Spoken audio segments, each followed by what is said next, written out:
আরে হ্যাঁ হ্যাঁ, সাত্তকী বেরিয়ে পড়েছে, তোমার কোনো টেনশন নেই, সাত্তকী তোমার সঙ্গে মিট করে নেবে, ও তোমাকে হেল্প করবে, সবসময় তোমার পাশে পাশে থাকবে।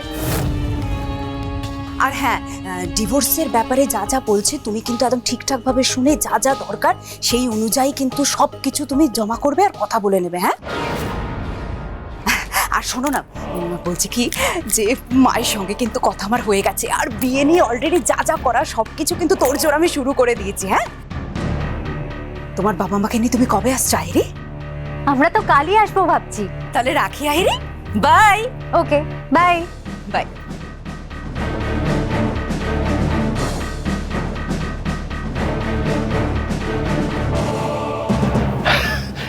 বিয়ে নিয়ে একেবারে খুবই মেতে উঠেছো। সেটাই স্বাভাবিক নয় কি সভ্য? আমি তো ভীষণ ভাবে মেতে উঠেছি, তোমাকেও মেতে উঠতে হবে। তুমি ভাবতে পারছো সভ্য, এতদিন ধরে যেটা হচ্ছিল না ফাইনালি সেটা হচ্ছে।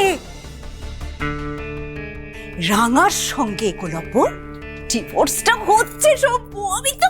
আমি তো ভীষণই এক্সাইটেড, তুমিও মেতে ওঠো। আর যদি আমি দেখেছি কোন রকম বেগরবাই তুমি করেছো কিংবা উল্টো সরে গান তুমি গিয়েছো সভ্য,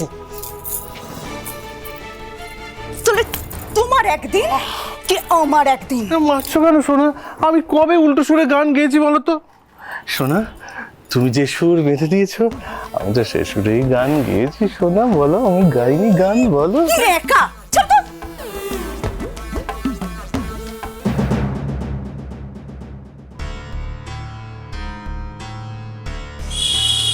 স্যার, বলছি তোকে আমি যে নম্বরগুলো পাঠিয়েছিলাম, মানে আহিরি দিদির বাড়ি থেকে যে নম্বরগুলো আমি পেয়েছিলাম, সেখান থেকে যে বিভিন্ন ফোন নম্বরে যোগাযোগ করা হয়েছিল, সেই নম্বরগুলো খতিয়ে দেখলে ওই সব লোকজনের সঙ্গে আহিরি দিদির কি সম্পর্ক সেটা জানা যাবে না?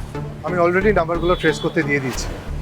আচ্ছা ঠিক আছে, আমাদের সববার আগে এটা জানতে হবে যে আহিরি দিদি কার কাছ থেকে টাকা নিয়ে হিরে পাচার করতো। এটা জানতে পারলেই আমরা আহিরি দিদি সম্পর্কে অনেক কিছু জানতে পারবো। তখন আহিরি দিদিকে দিয়ে আমরা স্বীকার করে নিতে পারলে। তো সহজ হবে না রাঙা, ভালো করে বোঝার চেষ্টা করো। তোমার কি মনে হয় মানে আহিরি এত সহজে ডায়মন্ড পাচারকারীদের দাম বলে দেবে? দেখো কোনো সম্ভব? তার মধ্যে তুমি নিজের হাজবেন্ডকে ডিভোর্স করবে বলে ঠিক করে ফেলেছো। ও খুব ভালো করে জানে মিস্টার বোসের সাথে ওর বিয়ে ঠিক হয়ে গেছে, তারপরেও ও এত বড় ভুল করতে পারে? রাঙা, তুমি ভাবছো তুমি ওকে বিয়ের আনন্দে মাতিয়ে রেখে তুমি ওর আগেন্স্টে সমস্ত প্রমাণ জোগাড় করে ফেলবে, আর এই অঙ্কটাও বুঝতে পারবে না? তো তুমি ভাবলে কি করে? ওকে অতটা কাঁচা প্লেয়ার ভেবো না। আর এই যে এই ভিডিওটা, এই ইন্টিমেট ভিডিওটা আমার তো মনে হয় ও বিয়ের আগে থেকেই রেকর্ড করে রেখেছিল। রাঙামতি তীরন্দাজ সোম থেকে রবি প্রতিদিন সন্ধ্যে 7:30টায় স্টার জলসায় ও জিও হটস্টারে।